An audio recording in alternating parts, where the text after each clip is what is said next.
बिहार के विश्वविद्यालयों में प्रतिकुलपति यानी प्रो वीसी के पद खाली हैं। हालांकि इन पदों को भरने की प्रक्रिया शुरू कर दी गई है, लेकिन सवाल यह है कि यूनिवर्सिटी में कुलपति के बाद दूसरे सबसे बड़े अहम पद को खाली क्यों रखा गया।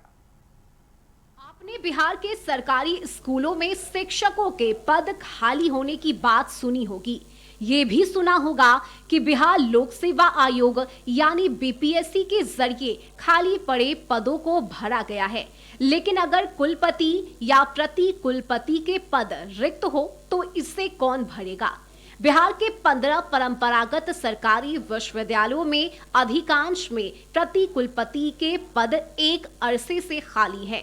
सरकारें बदल गई, मुख्यमंत्री बदल गए, राज्यपाल बदल गए, लेकिन नहीं बदली तो बिहार के छात्रों की स्थिति जो अलग अलग यूनिवर्सिटी में स्नातक और पोस्ट ग्रेजुएट की पढ़ाई कर रहे हैं। हालांकि अब इन पदों को भरने की प्रक्रिया शुरू हो गई है। कुलपति प्रति कुलपति का तो ऐसा है कि डिजिग्नेटेड हेड होना जरूरी है, लेकिन ऐसा नहीं है कि उनके कारण शिक्षा गड़बड़ा गया है। हाँ ठीक है, रिक्ति है तो उसको भरा जाएगा। अब सरकार है, सरकार इस पर निर्णय लेंगे, अच्छे लोगों का वहाँ पर नियुक्ति हो ताकि वह अपने विश्वविद्यालय का संचालन अच्छे ढंग से कर सके, और हो ही जाएगा, जल्दी हो रहा है सब। बिहार में उच्च शिक्षा बेहतर हो इसके लिए अलग अलग विभाग का गठन किया गया है, लेकिन सिर्फ 65,000 करोड़ के बजट आवंटन से काम नहीं चलता है, बल्कि छात्रों के प्रति सरकार को गंभीर होने की भी जरूरत होती है। बिहार के सबसे पुराने विश्वविद्यालय पटना यूनिवर्सिटी में भी प्रति कुलपति का पद सालों से खाली है। यही हाल पाटलिपुत्र यूनिवर्सिटी का भी है। इससे परेशानी होती है। प्रोवीसी का पद पिछले तीन चार साल से खाली है यहाँ, क्योंकि यहाँ मैं ही प्रोवीसी था पहले। तो 20 से लेकर 2023 तक में रहा। उसके बाद प्रोवीसी का बहाली यहाँ नहीं हुआ, और कुछ बहाली हो भी गई थी तो कहीं एक आध जगह हैं लोग, बाकी कहीं एडवर्टाइजमेंट अभी नहीं हुआ। और आशा है कि अभी महामहिम आए हैं, इस पर अपना ध्यान देंगे और आगे बातें बढ़ेंगी।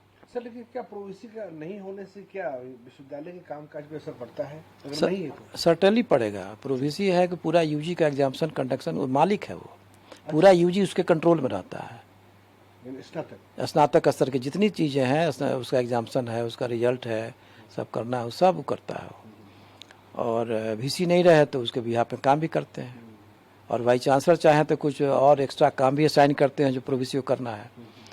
तो ये तो बहुत अच्छी चीज़ है। अब नहीं रहने से तो दिक्कत हो रही है हमको। As a vice chancellor Patna university तो हमको जितना रिजल्ट है सब साइन करना पड़ता है। इतने सारे स्टूडेंट्स हैं, रोज़ कम से कम 50-60-100 पे चलता है। तो इतने सारे कोर्सेज हैं यहाँ, वोकेशनल सेल्फ फाइनेंसिंग बहुत कोर्सेज हैं। तो यूनिवर्सिटी छोटा जरूर है, number of courses are many in this university. हालांकि प्रति कुलपति की नियुक्ति के लिए कुलाधिपति के निर्देश पर सर्च कमेटी बनाई गई है। इसके अलावा अलग अलग यूनिवर्सिटी में वित्तीय सलाहकार और वित्तीय पदाधिकारियों की नियुक्ति के लिए प्रक्रिया शुरू की जाएगी। मई में रिक्त पदों के भरने की संभावना है। हालांकि ये बिहार की उच्च शिक्षा की अव्यवस्था का नमूना है कि बिहार के लाखों छात्र बिना प्रोफेसर लेक्चर के डिग्री लेकर भटक रहे हैं। अगर आपसे ये पूछा जाए कि बिहार में हायर एजुकेशन किसके भरोसे, तो जवाब है भगवान भरोसे।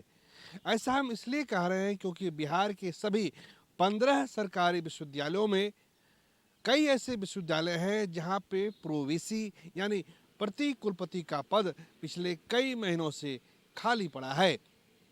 अब आप ये सोचिए कि अगर प्रति कुलपति जैसा महत्वपूर्ण पद पिछले कई महीनों से खाली पड़ा है तो विश्वविद्यालयों में परीक्षा का संचालन कैसे हो रहा होगा। ये साफ तौर से बिहार सरकार का हायर एजुकेशन के प्रति लापरवाही का नतीजा दिखाता है। कैमरा पर्सन कृष्णा झा के साथ प्रीतम कुमार, कशिश न्यूज, पटना।